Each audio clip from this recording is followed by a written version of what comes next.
भाभी, ये क्या है भाभी? और आप इस रेजर से क्या कर रहे हो? कुछ नहीं पारस, बस तुम्हारे ना भैया का रेजर यहाँ पड़ा हुआ था तो बस वही संभाल के रख रही थी। बस करो भाभी, ज्यादा पागल बनाने की जरूरत नहीं है। आपको अच्छे से पता है इस रेजर को ना मैं यूज करता हूँ और ना भैया, और हमारे अलावा इस घर में है ही कौन जो इस रेजर को यूज करेगा। तो आप सच सच बताओ, आप इस रेजर से क्या कर रहे थे? देवर जी, आप ये कैसी बातें कर रहे हैं?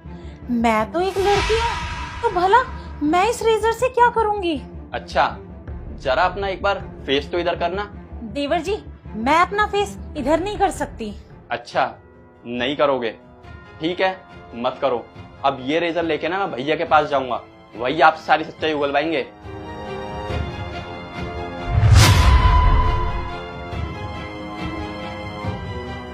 हे राम, ये मैंने क्या कर दिया?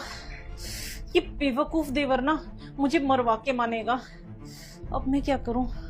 एक काम करती हूँ, जल्दी से ना फेस साफ करती हूँ और पति के पास पहुंचती हूँ, नहीं तो ये सारी सच्चाई उन्हें बता देगा। हाँ, ये ठीक रहेगा।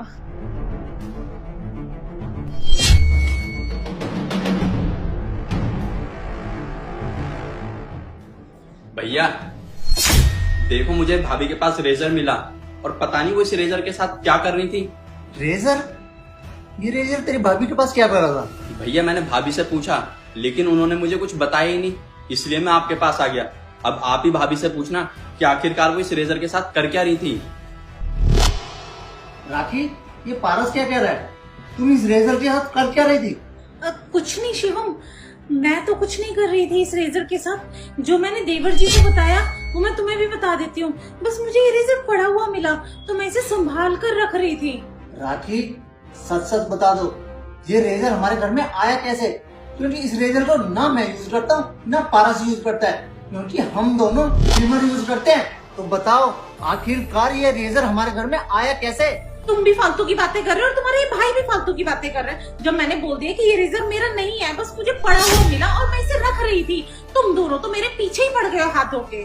अच्छा, ये रेजर तुम्हारा नहीं है? मुझे एक बात बताओ, जब ये रेजर तुम्हारा है ही नहीं तो तुम इसे सेव क्यों कर रही थी?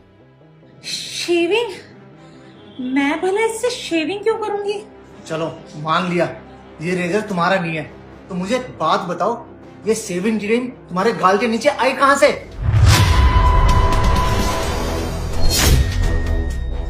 देखो राखी, मुझे ना और बेवकूफ बनाने की जरूरत नहीं है। जो कुछ भी है मुझे सब साफ साफ बताओ। रुको, तुम ना गुस्सा मत करो, मैं तुम्हें सब कुछ सच सच बताती हूँ। शादी से पहले ना मैं एक लड़का थी। क्या? मुझे ना लड़कियां बचपन से बहुत पसंद थी, उनकी हरकतें मुझे बहुत अच्छी लगती थी, इसलिए ना मैंने अपना जेंडर चेंज करा दिया।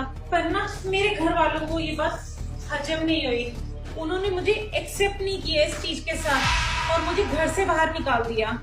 फिर तुम मुझे मिले, मैंने सोचा कि मैं तुम्हें अपने जाल में फंसाकर तुमसे शादी कर लेती हूँ और मेरा ये प्लान कामयाब भी हो गया और तुम मेरे जाल में फंस गए। तुमने मुझसे शादी भी कर ली और तुमसे शादी करने के बाद मैं तुम्हारी बीवी बनकर इस घर में आ गई। तुम सचमुच एक लड़का हो और तुमने ये बात पिछले 2 साल से मुझसे छुपा के रखी। तुमने मुझे इतना बड़ा धोखा दिया। अच्छा, मैं अब समझा। मैं जब भी तुम्हारे करीब आने की कोशिश करता था तो तुम मुझसे दूर क्यों भाग जाती थी? इसीलिए ना, ताकि तुम्हारी सच्चाई मेरे सामने ना आ सके कि तुम एक लड़का हो। तुम्हें तो चुल्लू भर पानी में डूब के मर जाना चाहिए। तुमने अच्छे खासे इंसान की जिंदगी खराब कर दी है। तुम्हें पता है, मैंने तुमसे शादी अपने घर वालों के खिलाफ जाके की थी। अब अगर उन्हें पता चलेगा कि तुम एक लड़की नहीं लड़का हो तो मेरी क्या इज्जत रह जाएगी उनके सामने और पूरे समाज के सामने। मैं मानती शिवम, मैंने तुम्हारे साथ बहुत गलत किया, पर मैं क्या करूं, मेरी भी मजबूरी थी। मैं नहीं रह सकती थी उस जेंडर के साथ। मुझे क्या पता था कि जेंडर चेंज करवाने के बाद मेरे घर वाले मेरे अगेंस्ट हो जाएंगे और मुझे घर से निकाल देंगे। ऐसे में मैं कहाँ जाती? मेरे पास कोई अपना था नहीं और ना ही मेरी जेब में पैसा था। मैंने तलाश शुरू कर दी एक अमीर आदमी की।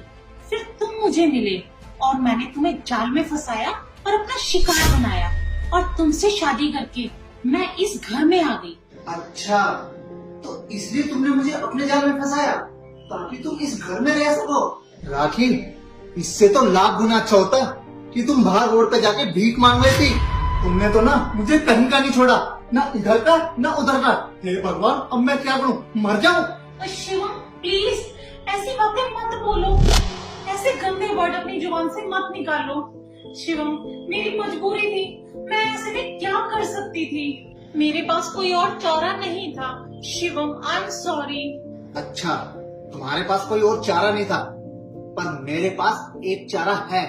मैं अभी के अभी तुम्हारा हाथ पकड़ूंगा और तुम्हें पुलिस स्टेशन लेके जाऊंगा और पुलिस को बताऊंगा कि कैसे तुमने एक लड़के से लड़की बनकर मेरी और मेरे परिवार की जिंदगी खराब की है। शिवम पुलिस शिवम प्लीज रहने दो ना।